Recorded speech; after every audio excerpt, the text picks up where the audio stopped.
The Very World of Eddie by Gary Kirk and Robert Paterson. Hey, it's me, Eddie, for you first-timers. Welcome to my story. A little bit about me. Well, I live in Brooklyn, New York. I currently work as a salesman at a fashion retail store.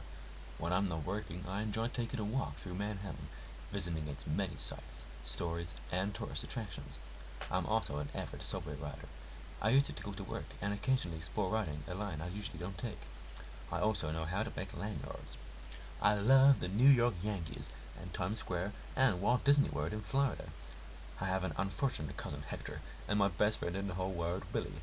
Billy left some time ago. He became an electrician in Minnesota, I think. I miss him, but hey, I have plenty of other friends.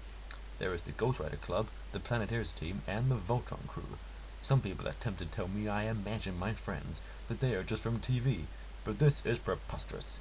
I'd like to hear the you say the same thing about your friends, colleagues, co-workers, etc. Now, Billy and me had many adventures in the past, but this was the biggest adventure of them all.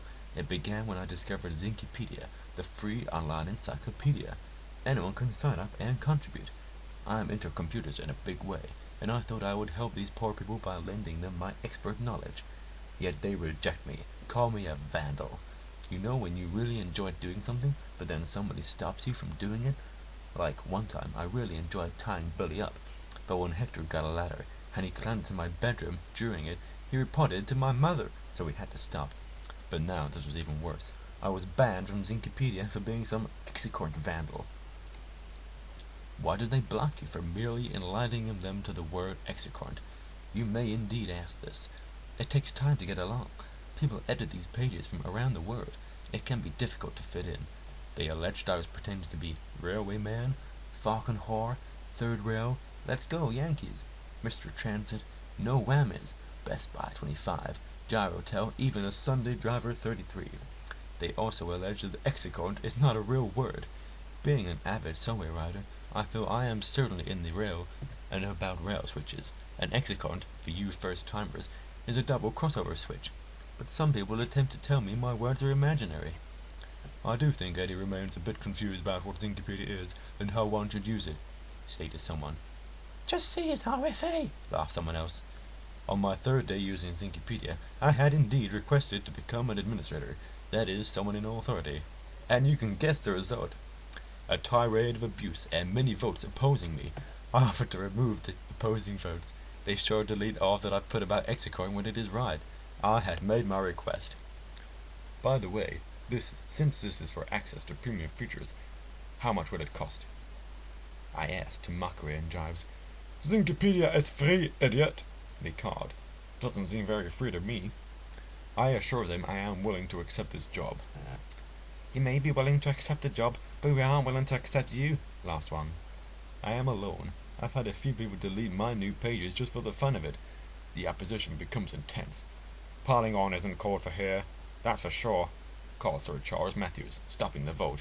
You just need more time, Eddie. Sir Charles seems interested in my execorant, and asked for some evidence, so I drew some images and sent them to him. Suddenly, Sir Charles himself bans me. I tried my hardest to sort out the situation. I gave you folks a chance to drop the page right there, I told them heatedly, but no, that guy blocked me indefinitely, and now I don't know what to do. Even on XinkiQuote and Xinctionary, I get banned. Jeez. So, a week after being blocked, I was just at home on Ocean Parkway, Brooklyn, New York City, when I heard the phone ring. Who could that be? I answered the phone in ecstasy. No one ever called me before. To my horror, it was the banker. I knew this because he said, "Hi, Eddie, it's the banker."